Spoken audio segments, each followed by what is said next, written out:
Grupo Cero Televisión.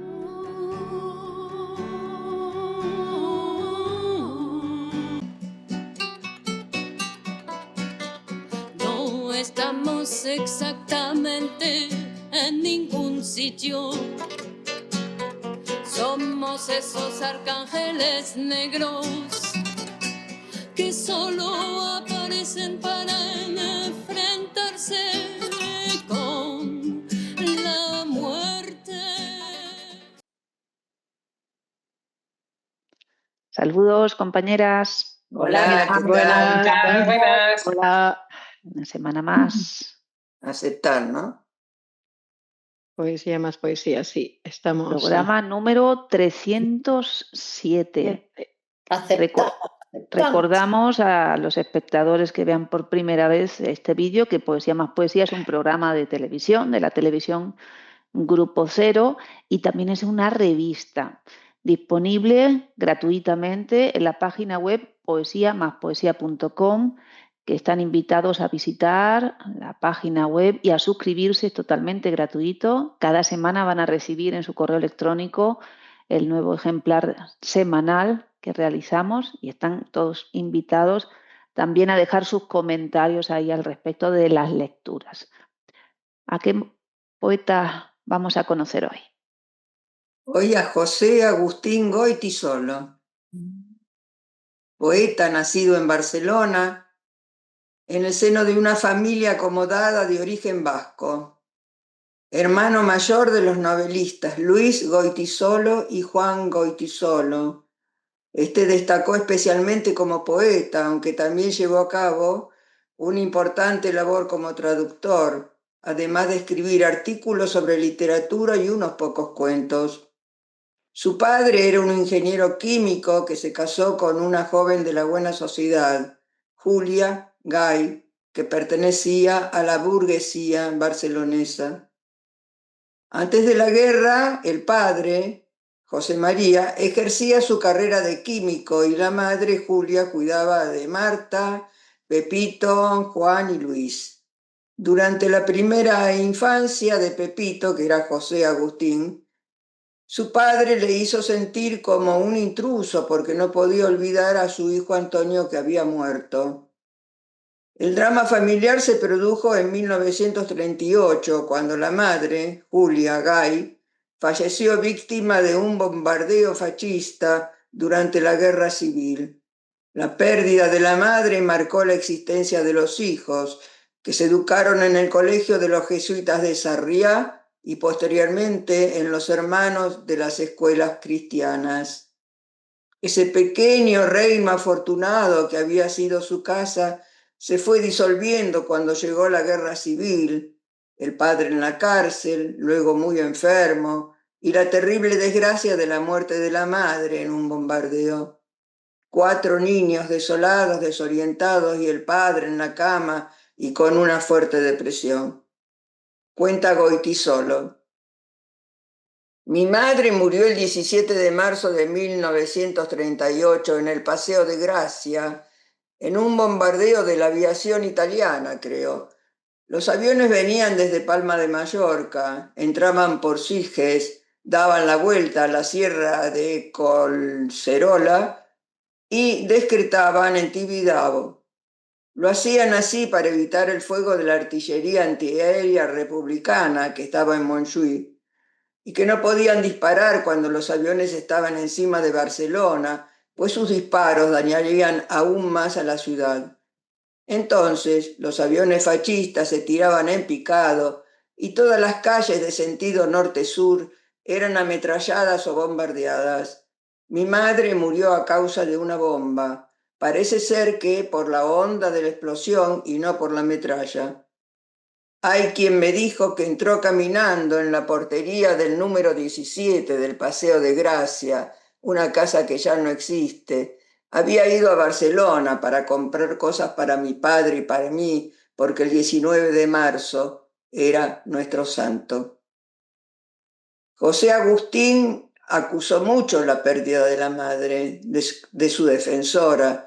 La tuvo presente toda la vida en su poesía y siguió buscando siempre la quiesencia de su padre o de un buen en jefe a quien ofrecer su trabajo, pero no lo consiguió. En otoño de 1946, José Agustín ingresó en la Universidad de Barcelona para cursar estudios de Derecho. Allí conoció a otros alumnos que con el tiempo fueron sus amigos y compañeros de generación: Carlos Barral, Alfonso Costafreda, Jaime Gil de Viedma. Durante el servicio militar en Menorca, José Agustín escribió El Retorno en 1954, un poemario conmovedor en recuerdo de la madre muerta. Su ciudad natal, capital de Cataluña, fue testigo de profundas transformaciones a lo largo del siglo XX, tanto a nivel social como cultural. En los años 20 y 30, Barcelona era un hervidero de ideas republicanas y de movimientos de vanguardia, mientras que la Guerra Civil Española, del 36 al 39, dejó una huella imborrable en la memoria colectiva de la ciudad. Esta guerra civil no solo dividió a la familia, sino que también afectó profundamente la identidad cultural y política de España. El régimen franquista, que se instauró tras la victoria de los nacionales en 1939, significó el fin de la Segunda República y una larga dictadura que restringió las libertades políticas, sociales y culturales de todo el país. En ese contexto, Barcelona, pese a ser una ciudad con una fuerte identidad catalana, vivió bajo una represión de la lengua y las costumbres locales, al mismo tiempo que se convertía en un refugio para intelectuales y artistas que se oponían al franquismo. Así, la Barcelona de mediados del siglo XX fue el epicentro de una lucha cultural en la que Goytisolo, en particular, jugaría un papel destacado como poeta y escritor. La posguerra española, especialmente durante las décadas del 40 y del 50, fue una etapa de gran represión. España vivió aislada internacionalmente mientras el franquismo mantenía su régimen autoritario. La censura limitaba la expresión artística y literaria, y los escritores se vieron obligados a navegar en un entorno de gran incertidumbre. Sin embargo, fue también un periodo de efervescencia cultural para aquellos que se enfrentaban al régimen a través de la poesía y la literatura, y la llamada generación de los 50 emergió como una respuesta a las restricciones de la época. Primera parada, leemos un poco de poemas. Tu casa sosegada. El deseo convoca perdición. Eso bien lo sabía, aunque ahora quien tiene ganas de perderse. Aunque ahora tiene ganas de perderse. Imaginaba que era la muchacha que reía en el parque jugando al te pillo que te mato. ¿Había mayor modo de desvío que incitar a un extraño del que tan solo el nombre conocía? Entraron en un bar, es un momento, y se va hacia el teléfono, en ansia y en temores confundida. Cuando volvió traía nueva luz en el rostro. La amada dejaba ya su casa sosegada. Del libro La noche le es propicia de 1992. Recogido en José Agustín Goytisolo, obra completa. Él puso una mano sobre tu espalda fría. ¿Quién pregunta por ti desde tan lejos? ¿Quién sientes a tu lado en la arena mientras la voz te habla? Escuchas la honda respiración del mar. Juntas palabras que conoces al rumor de las olas cuando rompen sobre la playa. No hay a tu lado nadie y estás envuelta en esa voz que llega para decirte cosas simples, que se acuerda de tus rodillas y de tus ojos asombrados, de tu cuerpo bajo la ducha, de tu goce y de tus temblores. No hay a tu lado nadie. Escucha la honda respiración del mar ya dentro de tu sangre. Escucha y volverá el escalofrío. De El Rey Mendigo, 1988, recogido en José Agustín Goytisolo, obra completa. Ella también era su boca. Medio envuelta en una toalla, con los labios aún temblorosos y la mirada confundida por los momentos que vivió, recordaba al adolescente que quería entender su cuerpo. ¿Cuánto tiempo para saber que ella también era su boca y sus rodillas, y su fiebre y sus dedos desesperados? Ahora roza la piel que ama y que responde a su caricia. Es la piel que la ha conducido de las tinieblas al fulgor. Del libro La noche le es propicia, de 1992, recogido en José Agustín Goytisolo, obra completa. Ojos como de niebla. Eran días crueles, con golpes de febrero en el postigo y frío al respirar. Agudos son sus dardos, ah, doctor. Giraba un tiempo sin compasión y sin memoria en su cabeza en blanco. Las pastillas, una inyección que duerme y una goma metida entre los dientes. Luego, las sacudidas del electroshock. Todo por no tomar algunas decisiones en las que pensó siempre, cierta cuerda y al aire, o el cañón pavonado en la boca, o bien salirse en una curva del acantilado.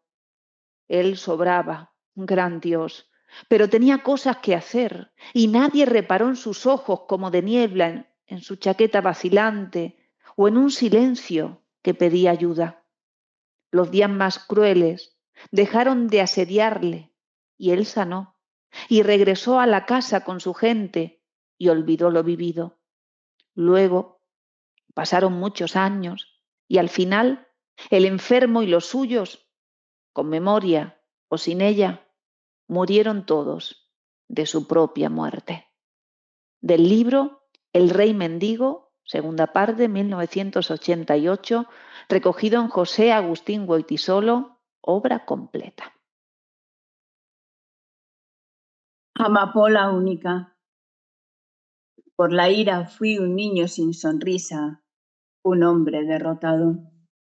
Cuando pude me acerqué hasta el refugio de los míos, me armé de orgullo y además de odio hacia las banderas de aquel crimen, de asco a sus uniformes y a sus cantos, de falso paso alegre de la paz, pues la paz me ha quitado cuando yo la tenía y era más hermosa que, pues la paz me la habían quitado cuando yo tenía.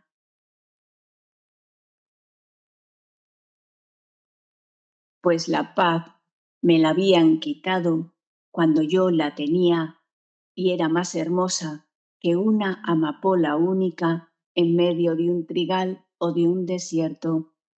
Y yo quise callarme ni dejarlos, y no quise callarme ni dejarlos tranquilos con su fúnebre paz, pues ya mi sitio estaba en otro lado, enfrente con los compañeros terribles y obstinados.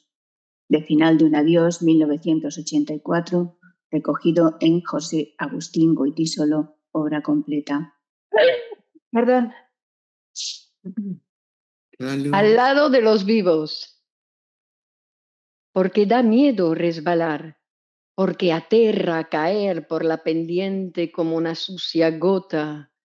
Los maestros dijeron: cerrad, cerrad las puertas, apartad esa muerte. Y al lado de los vivos, vuestra ciudad de muertos levantó su muralla. Del libro El Eterno 3, de 1956-1986, de la obra completa. Por los bastardos.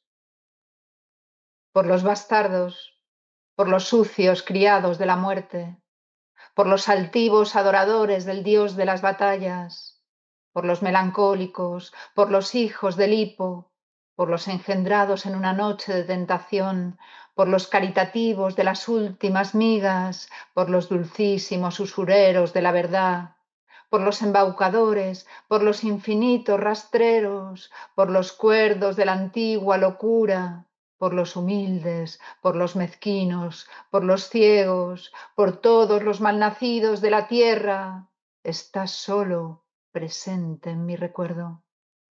Del Retorno, 1956-1986, recogido en la obra completa.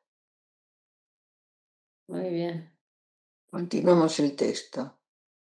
En el contexto social y político de la España franquista fue la clave en el desarrollo de la obra de Goytisolo. Si bien su poesía comenzó influenciada por los valores de la generación del 27, su paso por el grupo de los poetas de los 50 lo llevó a una mayor introspección en busca de una poesía más personal y alejada de la denuncia explícita de la opresión. A lo largo de los años, su evolución poética se vio marcada tanto por la crítica social como por una profunda reflexión sobre el lenguaje y la forma. Dice Asun Carandel, su esposa, con la que se casa a su regreso a Barcelona para terminar sus estudios. Nos conocimos cuando él tenía 16 años y yo 13 en una procesión de Corpus Christi del Colegio de los Hermanos de la Salle, en Barcelona. Él iba andando con una vela encendida al lado de mi hermano. Al pasar por donde yo estaba le dijo: «Mira, Luis, qué niña tan mona». Y mi hermano le contestó: «Es mi hermana, es tonta». Ellos dos ya habían congeniado, se escabullían de lo que no les gustaba, reconocían a los buenos profesores, leían apasionadamente el Quijote y se escribían cartas imitándolo. Goiti, así lo llamábamos, iba mucho a jugar al fútbol en el patio de mi casa. Yo, cuando venían los chicos, me metía en mi cuarto, a no ser que estuviera con la profesora de piano o de alemán. José Agustín siempre me miraba o bajaba la cabeza cuando yo aparecía. Los domingos ensayábamos alguna obra de teatro dirigidos por mi madre en un escenario que había en casa, que tenía hasta una máquina de simular un vendaval. Luego la universidad, Derecho, profesorado mercantil y casi ciencias políticas. Todo empezado en Barcelona y terminado en Madrid, en donde tuvo muchos amigos españoles y latinoamericanos que luego fueron escritores, políticos, profesionales y que también residían en el Colegio Mayor de Nuestra Señora de Guadalupe. En Barcelona ya había conectado con Carlos Barral, Jaime Gil de Viedma y otros. Conocí al grupo de Barcelona cuando empecé a salir con José Agustín, al poco de que él llegara de Mahón, de las milicias universitarias. Los sábados iba a verme a Reus en un Renault 4 que le había tocado al darse de alta en el colegio de abogados y para el que a veces no teníamos dinero para gasolina. Durante la semana trabajaba en una empresa constructora. En mi casa nos leyó un día el manuscrito El Retorno, a mi hermano José María y a mí. Nos casamos en septiembre de 1955 y fuimos a vivir a la calle Balmes 349, a un piso minúsculo en el que había diseñado hasta los muebles que aún conservamos. Allí escribió Salmos al viento, casi todo en la cama. El 20 de julio nació nuestra única hija, Julia, y se llamó así por su abuela, por ser ese uno de los nombres de Barcelona, por haber nacido en julio y provenir de Cesarea como Julio César. José Agustín dejó el trabajo y montó con un lampista y un electricista una pequeña empresa de instalación de agua, gas y electricidad en edificios en construcción. Era en 1956. pero inscribió en el seguro obligatorio a los pocos operarios que tenían, a pesar de que casi nadie lo hacía. Luego pasó a una editorial con José María Castellet y por fin a un taller de arquitectura y urbanismo. Cuando dejó este último trabajo se ocupó de una urbanización, de reconstruir casas de pueblo y arreglar algún piso familiar. Además, viajaba bastante a Italia, a Hispanoamérica y a la Unión Soviética, dando lecturas como miembro de algún jurado o invitado por alguna universidad. Esther Tusquet, en Lumen, le publicaba cada nuevo libro. Escribir poesía siempre fue lo que más le interesó. Le ocupaba poco tiempo, pero estaba siempre en su pensamiento y cualquier experiencia vital o social era incorporada a su obra. Traducir del italiano, y muy especialmente del catalán, fue un trabajo minucioso que quiso aprender, convencido de la gran importancia de la poesía de estos dos países. En el caso del catalán, su preocupación era cómo divulgar por Hispanoamérica libros y nombres de los poetas catalanes conocidos y admirados por él. José Agustín fue un líder clarividente, pero poco diplomático. Veía las cosas antes que nadie y eso le traía problemas. No podía ser político porque le desesperaba la lentitud con que se resolvían los asuntos al tener que negociar o dar un exceso de explicaciones cuando él creía que era de necesidad perentoria. Tampoco entendía que algo conveniente tuviera que ser detenido por culpa de unos pasos burocráticos. Él era muy operativo y de una gran imaginación dirigida a un objetivo, pero a veces entraba en ciertos ambientes como un caballo en una cristalería. Los intereses de José Agustín fueron cambiando con la llegada de la democracia. Hubo que matizar mucho más. Llegaron nuevas ideas, algunas de las cuales él ya había anunciado. Defendió las lenguas minoritarias como un tesoro amenazado por las lenguas más dominantes y no por ello menos valiosas. Defendió la independencia de ideas y costumbres de las mujeres porque consideraba que la parte femenina de la humanidad era la salvación de ésta. Apoyó el despegue de pueblos o sociedades pequeñas, olvidadas o débiles, los proyectos progresistas. Bueno, punto. Vamos a leer poemas. Ok. Testimonio. Quiero dejar por escrito lo que pasa. Voy al balcón, asomo la cabeza. Veo crespones, lanzas que rodean el ataúd que encierra la alegría. Suena un clarín y se alza la bandera. Se oye una vocecita ridícula. Después un gran silencio. Solo un niño llora. Son las exequias de la libertad. Del libro Claridad, 4, La puta vida, 1961-1998.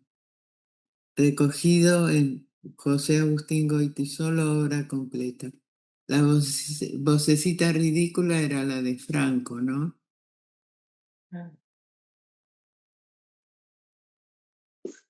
Se supone que sí. Sí. Piensa en ti. No digas nada, lesbia, y piensa solo en ti. Deja tu cuerpo suelto, igual que en abandono, en medio de este mar que ahora mismo te envuelve bajo no sé qué vientos de frescor y dulzura que tu piel acarician entre un olor a sal más antiguo que el mundo. Pero no digas nada, piensa en ti y solo ansía, como yo, unos instantes de silencio y de amor. Del libro El Rey Mendigo, 1988, recogido en su obra completa. A las compañeras y compañeros con los que compartí el hospedaje que nos brindaron los capuchinos de Sarriá durante 3 hermosos días de marzo de 1966, fundando el Sindicato Democrático de Estudiantes de Barcelona. Amigos, ya lo veis, pasan los años y parece que ahora sigan las cosas como el primer día. Nos hemos reunido ciertas veces en extraños cafés, en tu casa, en la mía. Hemos charlado largamente, redactado los pasquines hasta el alba, discutido el problema y siempre nos decimos que esto acaba, que no puede durar y muchos hemos apostado cenas, no sé, dinero, a que antes de fin de año algo sucede y siempre hemos perdido. Así, sin darnos cuenta, entre reunión y papeleo oscuro, entre miedo y registros y porfía, hemos envejecido poco a poco, pasando de la calle a la oficina, del calabozo al fútbol y de la espera a la melancolía. Y sin embargo, os digo que tenemos razón y que vale la pena continuar, porque algo está ocurriendo, algo ha cambiado en este espeso ambiente. Ellos están cansados, también están cansados.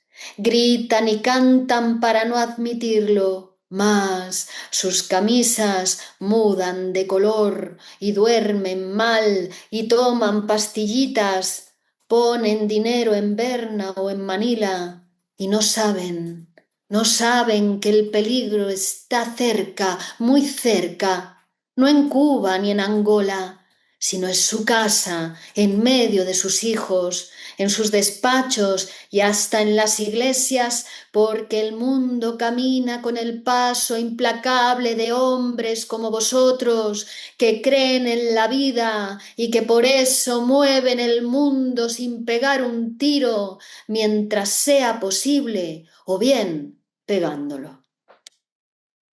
De Algo sucede 4, 1968-1996, recogido en las obras completas. Así son. Su profesión, se sabe, es muy antigua y ha perdurado hasta ahora sin variar, a través de los siglos y civilizaciones. No conocen vergüenza ni reposo. Se emperran en su oficio a pesar de las críticas, unas veces cantando, otras sufriendo el odio y la persecución, mas casi siempre bajo tolerancia. Platón no les dio sitio en su república. Creen en el amor, a pesar de sus muchas corrupciones y vicios. Suelen mitificar bastante la niñez y poseen medallones o retratos que miran en silencio cuando se ponen tristes. ¡Ah! Curiosas personas que en ocasiones yacen en lechos lujosísimos y enormes, pero que no desdeñan revolcarse en los sucios jergones de la concupiscencia solo por un capricho. Le piden a la vida más de lo que ésta les ofrece. Difícilmente llegan a reunir dinero. La previsión no es su característica y se van marchitando poco a poco, de un modo algo ridículo, si antes no les dan muerte por quién sabe qué cosas. Así son, pues, los poetas, las viejas prostitutas de la historia. Bueno. Por si todo vuelve a comenzar. Quiero decirlo ahora, porque si no después las cosas se complican. Soy peor todavía de lo que muchos creen. Me gusta justamente el plato que otro come. Aburro una tras otra mis camisas. Me encantan los entierros y odio los recitales. Duermo como una bestia. Deseo que los muebles estén más de 1000 años en el mismo lugar. Y aunque a escondidas uso tu cepillo de dientes, No quiero que te peines con mi peine. Soy fuerte como un roble, pero me ando muriendo a cada rato. Comprendo las cuestiones más difíciles y no sé lo que en verdad me importa. No sé resolver lo que en verdad me importa. Así puedo seguir hasta morirme. Ya ves, soy lo que llaman el clásico maníaco depresivo. Te explico estas cuestiones porque si todo vuelve a comenzar, no me hagas mucho caso.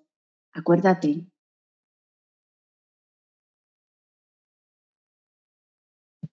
Historia conocida. Es una historia conocida, amigos. Todos la recordamos. Viento del pueblo se perdió en el pueblo, pero no ha terminado. Hace tiempo hubo un hombre entre nosotros, alegre, iluminado, que amó y vivió, cantaba hasta en la muerte, libre como los pájaros. Qué bonito sería. Nace, escribe, muere desamparado. Se estudian sus poemas, se le cita y a otra cosa, muchachos. Pero su nombre continúa, sigue, como nosotros, esperando el día en que este asunto y otros muchos se den por terminado. Qué bonito sería. Nace, escribe, muere desamparado.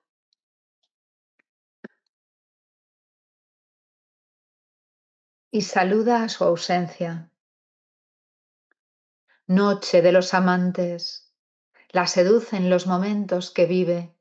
Ahora se mira, acaricia su cuerpo muy despacio, mientras piensa, por Dios, que aún es hermosa. Noche de los amantes, él se acerca, la abraza por la espalda ante el espejo, y así enlazados van a la vidriera.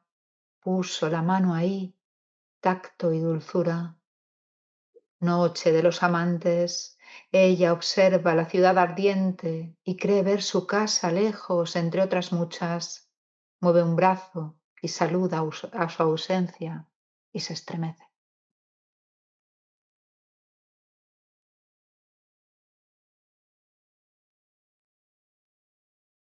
No te escuché la última palabra. Mueve el Mueve un brazo. brazo y saluda a su ausencia y se estremece.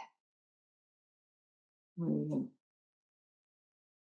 Bueno, con respecto a la creación, Goytisolo afirma que el fenómeno de la creación literaria no puede entenderse si se considera aislado de su función social, aunque los aspectos más identificadores del social realismo no son suficientes para justificar la obra de un escritor.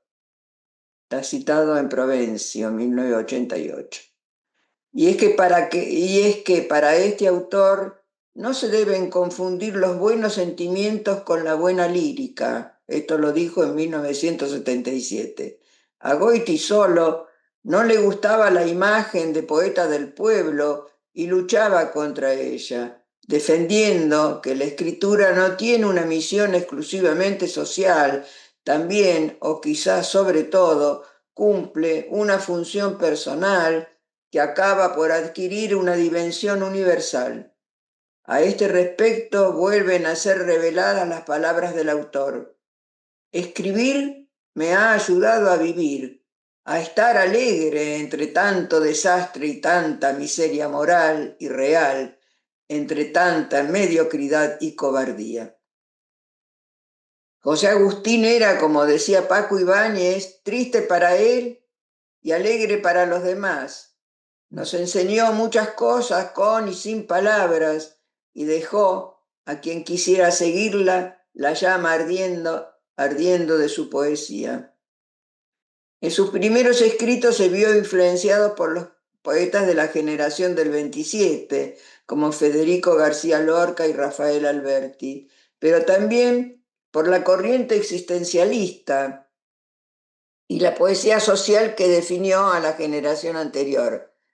A través de obras como El Retorno, de 1955, Goytisolo comenzó a explorar la lucha interna entre la necesidad de expresar la angustia social y su afán por lograr una estética propia. Este proceso de búsqueda propio de los poetas de su generación se caracterizó por un intento de superar la poesía social en favor de una mayor complejidad formal y temática, sin renunciar a la crítica hacia la realidad que los rodeaba. En sus primeros poemas, las referencias a la guerra civil y a la represión social eran claras, pero ya comenzaba a vislumbrarse en su obra una mayor introspección y una reflexión sobre el lenguaje mismo, más que sobre las temáticas externas. La llegada de Goytisolo al panorama literario fue simultánea con la aparición de la llamada generación de los 50, un grupo de poetas que, si bien en sus primeros momentos se alinearon con la poesía social, pronto comenzaron a distanciarse de la denuncia directa para explorar otras formas de expresión. La influencia de este grupo fue decisiva para Goytisolo, ya que con ellos compartió tanto el compromiso como la realidad social de la época, como la búsqueda de una poética más libre y experimental.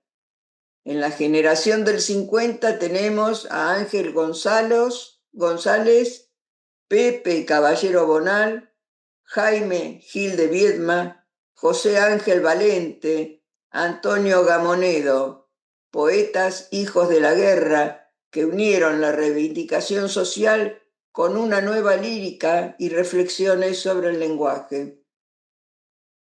Goytisolo se consolidó como una de las figuras más relevantes de este grupo, no solo por su calidad poética, sino también por su constante evolución que lo llevaría a una lírica más profunda y personal. Su obra se convirtió en un testimonio de los cambios que vivió la sociedad española a lo largo de las décadas posteriores a la guerra civil y de las transformaciones de la poesía misma. Entre los poetas de esta generación es el más querido y popular. A él se han dedicado numerosos homenajes y sin duda quien mejor ha contribuido a su difusión, o al menos de una manera más especial, fue el cantante Paco Ibáñez, con quien musicalizó con notable éxito algunos de sus poemas, de quien era amigo.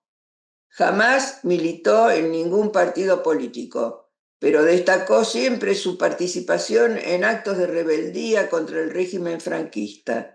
Mantuvo inalterable su compromiso ideológico y ético frente al franquismo, los años impuros, como él denominaba este período en los que hizo, según sus palabras, poesía política o civil y no poesía social. Consideraba que el intelectual tenía que mantener siempre una postura criticada ante el poder, ya que la dictadura era mala, pero la democracia también puede serlo. Leía mucho, se interesaba por la poesía y eran conscientes de las injusticias que el régimen franquista seguía cometiendo: penas de muerte, palizas en las cárceles, represión, amenazas, hambre. Ellos eran acusadores, pero no tenían nada de lo que hacerse perdonar. Eran curiosos, alegres, provocadores. Durante toda su vida, José Agustín conectó a los escritores de Barcelona con el resto de las ciudades de España y de Latinoamérica a la que visitaba. Relacionaba a los amigos siempre que tenía ocasión. Recomendaba publicar libros. Apoyaba propuestas que le convencían. Tenía algunos proyectos que no pudo realizar. La obra poética, en títulos como El Retorno, Premio Adonais de Poesía 1954, Final de Un Adiós, el volumen recopilatorio Elegías a Julia Gay de 1933, y el que tal vez sea su poema más célebre, Palabras para Julia, en el que vincula a las dos mujeres más importantes de su vida, su madre y su hija, y después Salmos al Viento, que tiene el premio Boscán, entre otros. Asimismo, destacó en su faceta de traductor a poetas italianos, Cesare Pavese, Pier Paolo Pasolini. y catalanes como Salvador Espriu, Per Quart, de quienes hizo un riguroso y excelente trabajo divulgativo que cuajó en una antología de poetas catalanes contemporáneos, a la que seguiría un trabajo similar sobre la poesía cubana de la Revolución. En el último tramo de su vida, José Agustín desarrolló una fructífera colaboración con la prensa escrita. Falleció el 19 de marzo de 1999 al precipitarse por la ventana de su domicilio en Barcelona. Eran las 4 de la tarde de un triste viernes. Al chocar contra el mármol de tu terrible ausencia, te amo, mujer de muerte. Y ahí terminó. Bueno, hay una tercera ronda de poemas, ¿no? Ok. Sus horas son engaño. Triste es el territorio de la ausencia. Sus horas son engaño.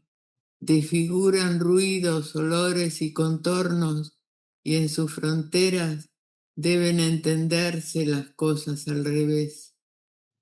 Así el sonido del timbre de la entrada significa que no vas a llegar. Una luz olvidada en el piso de arriba es símbolo de muerte, de vacío en tu estancia, rumor de pasos, cuentas que te fuiste y el olor a violetas declara el abandono del jardín. Y en ese mundo, ¿qué debía ser yo, príncipe derrotado, rey mendigo, sino forzar mis ojos para ver, sino forzar mis ojos para que estuvieran? Uy, perdone, se ve que me emociona el poema.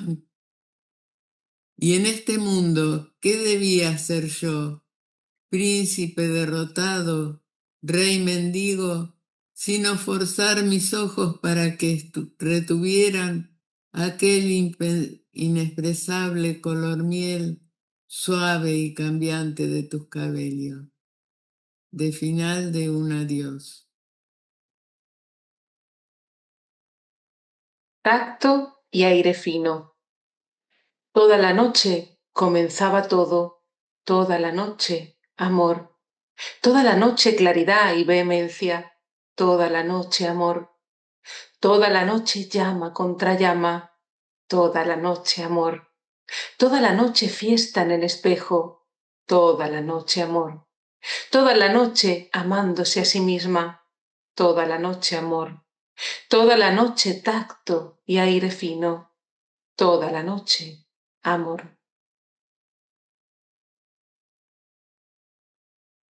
Se oyen los pájaros. El alba. Se oyen los pájaros como perdidos en la niebla. El silencio sube sus cantos a la penumbra de la estancia. Él percibe un temblor muy tenue que estremece la piel que ama, dulce en su ensueño. Muy despacio la va cubriendo con la sábana para evitar que se desvele. Pero unos brazos le envolvían y se ciñeron a su cuerpo. Eternidad fue aquí lisura, miel y jazmín. Mucho más tarde aún se oía el cantar los pájaros.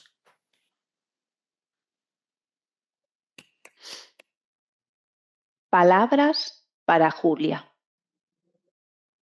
Tú no puedes volver atrás, porque la vida ya te empuja con un aullido interminable. Hija mía, es mejor vivir con la alegría de los hombres que llorar ante el mundo ciego, ante el muro ciego. Te sentirás acorralada, te sentirás perdida o sola. Tal vez querrás no haber nacido. Yo sé muy bien que te dirán que la vida no tiene objeto, que es un asunto desgraciado. Entonces, siempre acuérdate de lo que un día yo escribí pensando en ti, como ahora pienso. Un hombre solo, una mujer así, tomados de uno en uno, son como polvo, no son nada. Pero yo, cuando te hablo a ti, cuando te escribo estas palabras, pienso también en otros hombres. Tu destino está en los demás. Tu futuro es tu propia vida. Tu dignidad es la de todos. Otros esperan que resistas, que les ayude tu alegría, tu canción entre sus canciones. Entonces siempre acuérdate de lo que un día yo escribí pensando en ti, como ahora pienso. Nunca te entregues, ni te apartes junto al camino. Nunca digas no puedo más y aquí me quedo. La vida es bella. Tú verás como a pesar de los pesares tendrás amor, tendrás amigos. Por lo demás, no hay elección y este mundo tal como es será todo tu patrimonio. Perdóname, no sé decirte nada más, pero tú comprende que yo aún estoy en el camino y siempre, siempre, acuérdate de lo que un día yo escribí pensando en ti, como ahora pienso.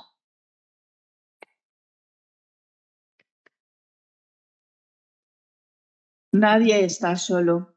En este mismo instante hay un hombre que sufre, un hombre torturado tan solo por amar la libertad. Ignoro dónde vive, qué lengua habla, de qué color tiene la piel, cómo se llama, pero en este mismo instante, cuando tus ojos leen mi pequeño poema, ese hombre existe, grita, se puede oír su llanto de animal acosado, mientras muerde sus labios para no denunciar a los amigos. ¿Oyes? Un hombre solo grita maniatado. Existe en algún sitio. ¿He dicho solo? ¿No sientes como yo el dolor de su cuerpo repetido en el tuyo? ¿No te mana la sangre bajo los golpes ciegos? Nadie está solo. Ahora, en este mismo instante, también a ti y a mí nos tienen maniatados.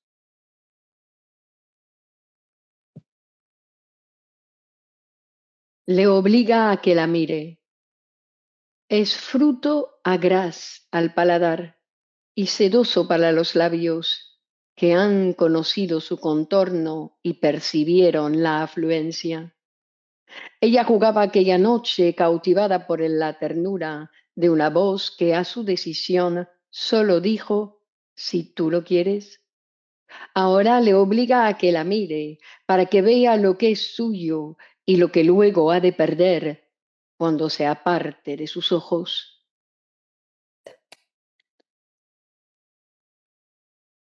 La noche le es propicia. Todo fue muy sencillo.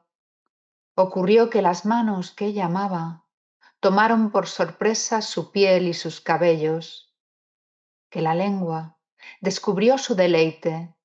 Ah, detener el tiempo, aunque la historia tan solo ha comenzado, y sepa que la noche le es propicia.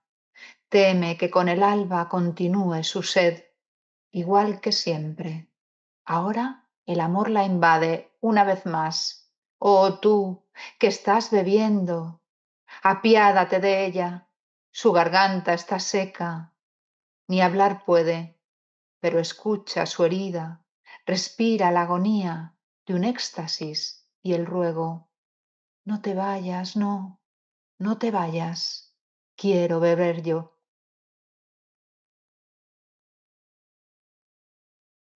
Y hay otro poema aquí que no sé si es para la revista o...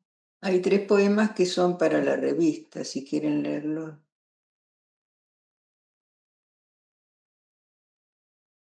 ¿Vale? Leo el oficio de poeta. A ver.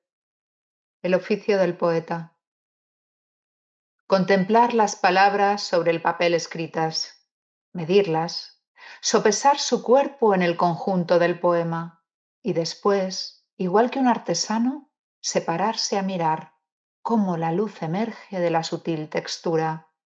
Así es el viejo oficio del poeta, que comienza en la idea, en el soplo sobre el polvo infinito de la memoria, sobre la experiencia vivida, la historia, los deseos, las pasiones del hombre. La materia del canto nos la ha ofrecido el pueblo con su voz.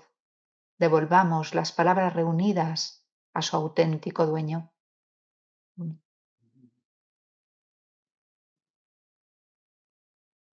Muy bien. Donde tú no estuvieras. Donde tú no estuvieras, como en este recinto cercada por la vida, en cualquier paradero conocido o distante, leería tu nombre. Aquí, cuando empezaste a vivir para el mármol, cuando se abrió a la sombra tu cuerpo desgarrado, pusieron una fecha, 17 de marzo. Y suspiraron tranquilos y razaron por ti, te concluyeron. Alrededor de ti, de lo que fuiste, en pozos similares y en funestos estantes, otros, sal o ceniza, te hacen imperceptible. Lo miro todo, lo palpo todo. Hierros, urnas, altares, una antigua vasija, retratos carcomidos por la lluvia, citas sagradas, nombres, anillos de latón, sucias coronas, horribles poesías. Quiero ser familiar con todo esto, pero tu nombre sigue aquí, tu ausencia y tu recuerdo siguen aquí, aquí, donde tú no estarías, si una hermosa mañana con música de flores los dioses no te hubieran olvidado.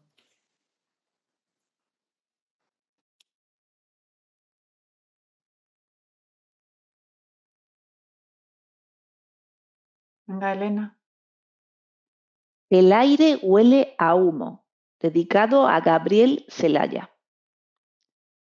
¿Qué hará con la memoria de esta noche tan clara cuando todo termine? ¿Qué hacer si cae la sed sabiendo que está lejos la fuente en que bebía? ¿Qué hará de este deseo de terminar 1000 veces por volver a encontrarle? ¿Qué hacer cuando un mal aire de tristeza la envuelva igual que un maleficio? ¿Qué hará bajo el otoño si el aire huele a humo y a pólvora y a besos? ¿Qué hacer? ¿Qué hará? Preguntas a un azar que ya tiene las suertes repartidas.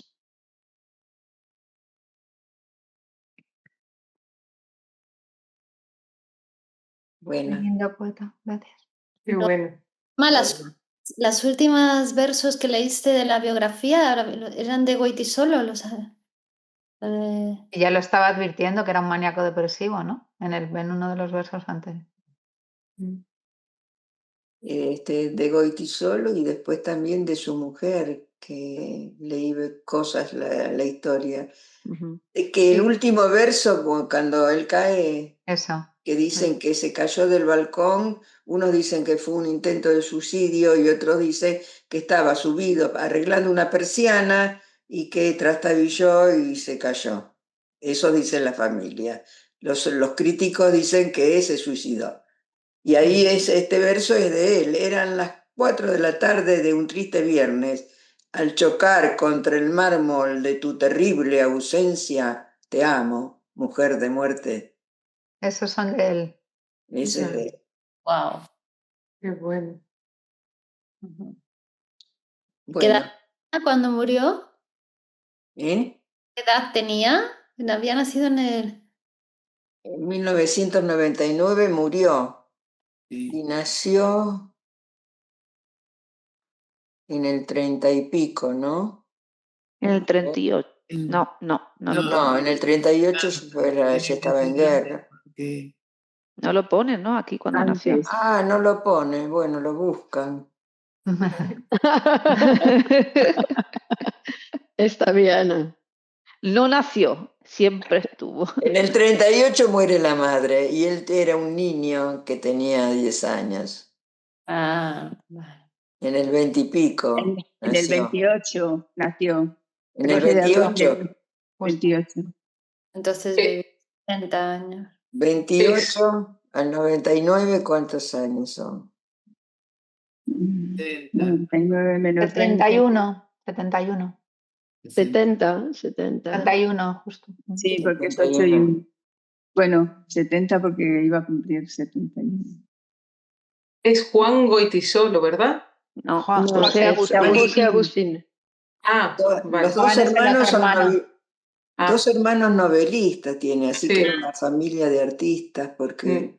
jugaban a representar obras de teatro con la madre y qué sé yo. Mm. Tenían una máquina de hacer viento. Bueno, Gracias. Muchas gracias. Genial. Muy bien. Ujú. Gracias. Muchas Muy gracias. bien. Gracias. hasta la Seguimos la próxima. próxima Buen semana. domingo. Chao. Chao. Chao. Adiós. Saludos. Adiós.